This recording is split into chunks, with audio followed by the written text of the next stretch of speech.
Welcome to Tollywood Nagar. చిన్నతనం నుంచే స్వతంత్ర భావాలున్న వ్యక్తిగా ఎదిగారు. భరతనాట్య కళాకారునిగా నటిగా రాణించారు. నాగార్జునతో జీవిత ప్రయాణం చేయడానికి తీసుకున్న నిర్ణయం ఆమె జీవితాన్ని లైఫ్ ఈజ్ బ్యూటిఫుల్ చేస్తుంది. మూగజీవాలను సంరక్షించాలని ఆశయంతో సామాజిక కార్యకర్తగా ముందుకు సాగుతున్నారు. ఆమె అక్కినేని అమల.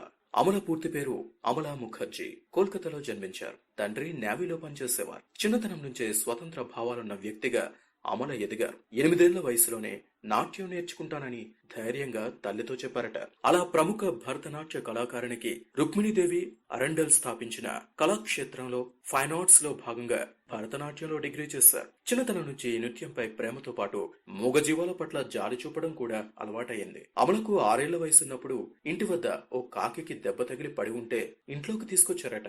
దానికి చికిత్స చేయడానికి ఆమె తల్లి కూడా సహాయం చేయడంతో అప్పటి నుంచి జంతువులు, పక్షుల సంరక్షణపై ఆసక్తి పెరిగిందంటారు అమల. నృత్య కళాకారిణిగా ప్రపంచవ్యాప్తంగా అమల ఎన్నో ప్రదర్శనలిచ్చారు. ఆమె నృత్యం చూసిన ప్రముఖ తమిళ నటుడు, దర్శకుడు టి రాజేందర్ అమలను సినిమాల్లో నటింపచేయాలని తన సోదరితో కలిసి ఆమె ఇంటికి వెళ్లారు. అలా రాజేందర్ తెరకెక్కించిన మైథిలి అన్నై కాథలి చిత్రంలో అమల సినీ ప్రస్థానం మొదలైంది. ఈ చిత్రంలో ఆమె నృత్య కళాకారిణి కావడంతో ఎలాంటి ఇబ్బంది లేకుండా నటించాలని చెబుతారు. ఆ తర్వాత వరుస అవకాశాలొచ్చాయి. తమిళంలో కథానాయికగా విజయకాంత్, రజనీకాంత్, ప్రభు, సత్యరాజ్ తదితర కథానాయకులతో వరుస సినిమాలు చేస్తున్న అమల పుష్పక విమానం చిత్రంతో కమల్ హాసన్ తో నటించే అవకాశం వచ్చింది. సంగీతం శ్రీనివాసరావు దర్శకత్వం వహించిన సంభాషణలు లేని ఈ చిత్రంలోనే ఆమె తెలుగు ప్రేక్షకులకు పరిచయం అయ్యారు. ఇక ఆ తర్వాత కిరాయి దాదా చిత్రంతో అక్కినేని నాగార్జునతో తొలిసారి కలిసి నటించే అవకాశం వచ్చింది. ఆ తర్వాత చిన్నబాబు, శివ, ప్రేమయుద్ధం, నిర్ణయం చిత్రాల్లో నాగార్జున, అమల కలిసి నటించారు. అంతేకాకుండా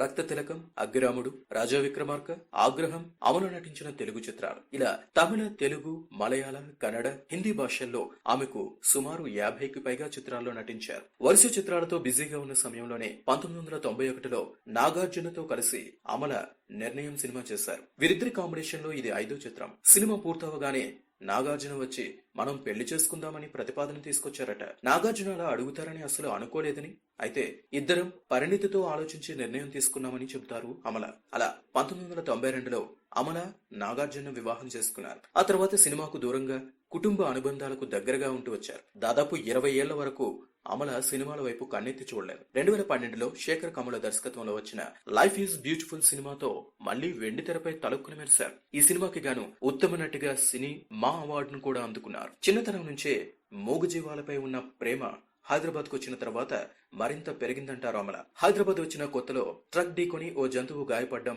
అమల చూశారట. దానిని ఇంటికి తీసుకెళ్లి మరీ చికిత్స చేశానని చెబుతారు. అలా గాయపడిన లేదా జబ్బు పడిన వాటిని ఇంటికి తీసుకొచ్చి చికిత్స చేస్తూ ఉండేవారట. ఈ నేపథ్యంలో నాగార్జున ఇచ్చిన సలహాతోనే హైదరాబాద్ లో మూగజీవాల రక్షణ కోసం బ్లూ క్రాస్ ఏర్పడడానికి కారణమైందంటారు. ఈ విషయంలో నాగార్జున ఎప్పుడూ విసుక్కోలేదని చెబుతారు. పైగా చెన్నై వెళ్లి శిక్షణ తీసుకోవడానికి కూడా సహకరించారట. అలా అప్పుడు మొదలైన బ్లూ క్రాస్ ద్వారా ఇప్పటి వరకు 4 లక్షలకు పైగా మూగజీవాలను సంరక్షించారట. ప్రస్తుతం Annapurna international school of film and media బాధ్యతలు అమల పర్యవేక్షిస్తున్నారు. భరతనాట్య కళాకారునిగా, నటిగా, నాగార్జున భార్యగా, అఖిల్కు తల్లిగా, మూగజీవాల సంరక్షణ కార్యకర్తగా ఇలా విభిన్న పాత్రలు పోషించిన అమల జీవితంలో మరిన్ని మైలురాళ్లని అందుకోవాలని టాలీవుడ్ నగర్ కోరుకుంటోంది. ఈ వీడియో గనుక మీకు నచ్చితే లైక్ చేయండి లేదా సబ్స్క్రైబ్ చేయండి. మొహమాటం లేకుండా కామెంట్ పెట్టండి. Thanks for watching.